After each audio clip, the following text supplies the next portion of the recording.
Supreme court के एक फैसले ने हिमालय राज्य सिक्किम में भूचाल ला दिया है। सुप्रीम कोर्ट ने सिक्किम में नेपाली समुदाय को विदेशी करार दिया, जिसके बाद सिक्किम की सियासत गर्म हो गई है। हमरो सिक्किम पार्टी से लेकर विभिन्न दल संगठन अदालत के इस फैसले को लेकर केंद्र और राज्य सरकार की कड़ी आलोचना कर रहे हैं। हमरो सिक्किम पार्टी ने कहा कि सुप्रीम कोर्ट ने अपना फैसला उस आधार पर सुनाया है जो अदालत के सामने पेश किया गया, लेकिन इस विषय को लेकर स्थिति स्पष्ट रूप से रखने की सरकार की जिम्मेदारी थी। सिक्किम हमरो पार्टी और सिक्किम रिपब्लिकन पार्टी ने संयुक्त पत्रकार सम्मेलन को संबोधित करते हुए सरकार पर निशाना साधा। एसआरपी के अध्यक्ष केबी राय ने संकेत दिया कि इस विषय को लेकर भविष्य में दोनों ही पार्टियां एक भी हो सकती हैं। उन्होंने इस विषय के राजनीतिक स्तर पर समाधान पर जोर दिया।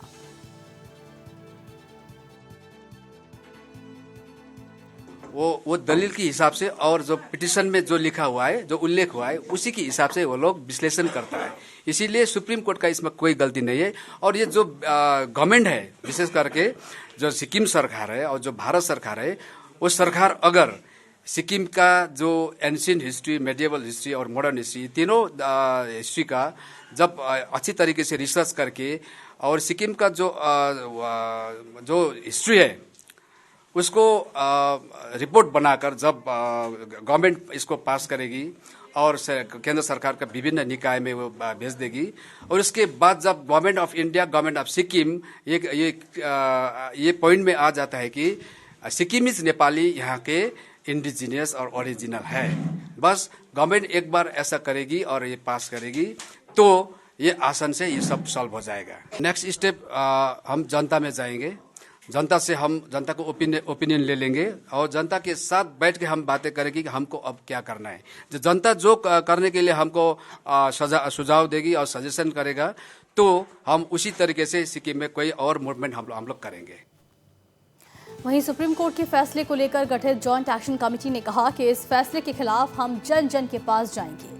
जेएसी के महासचिव केशन सापकोटा ने नेपाली समुदाय को विदेशी कहे जाने के मुद्दे को गृह मंत्रालय के समक्ष उठाने की मांग की। उन्होंने कहा कि जेएसी घर घर जाकर लोगों को जागरूक करेगा और इसके खिलाफ आवाज बुलंद करेगा। जो सुप्रीम कोर्ट का जो वर्डिक्ट आया हुआ है उसमें जो सिक्किमीज नेपाली ओरिजिन को जो विदेशी बताया गया है, उसके लिए सिक्किम नागरिक के अंदर एक आक्रोश है।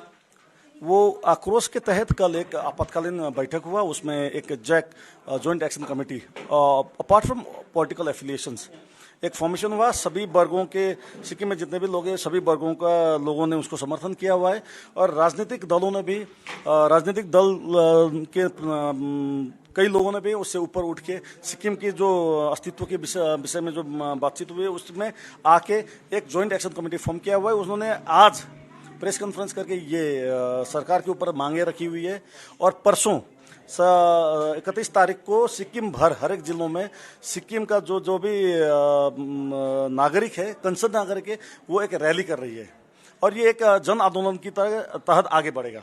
जो advocate general, additional advocate general का जी बर्खास्त का भी मांग हो रहा है, इस पर क्या है? हाँ, हमारा मांग बिल्कुल स्पष्ट है, क्योंकि ये जो काम हुआ है, जो सिक्किम में नेपाली को विदेशी कहने का जो एक लांछना लगा हुआ है, उसमें सबसे प्रमुख भूमिका उन्हीं का है। उन्हीं के नेतृत्व में जो ओल्ड सेटलर्स ऑफ सिक्किम है, उन्होंने एक पिटीशन फाइल करके उनको एग्जम्पशन चाहिए था टैक्स का, उसको रेफरेंस देने के लिए सिक्किम के ओल्ड सेटलर्स जो नेपाली फॉरेनर्स है वो नेपाली भी फॉरेनर्स है करके जो एक रेफरेंस दिया हुआ है, उसके चलते ये सुप्रीम कोर्ट ने ये वर्डिक्ट किया हुआ है। इसीलिए सबसे पहले मांग तो उनको अभी सिक्किम सरकार बर्खास्त करे। ये सिक्किम का जो जैक या आप समझ लो ये जन आंदोलन का जो एक मुख्य मेन मांग है। ये आंदोलन क्या जन आंदोलन में परिणत होगा? बिल्कुल हो गया, क्योंकि अभी ये तो सिर्फ एक शुरुआत था। ये तो सिर्फ एक जिम्मेवारी दी गई थी कि कई लोगों को कहीं ना किसी को तो आइस ब्रेक करना ही था।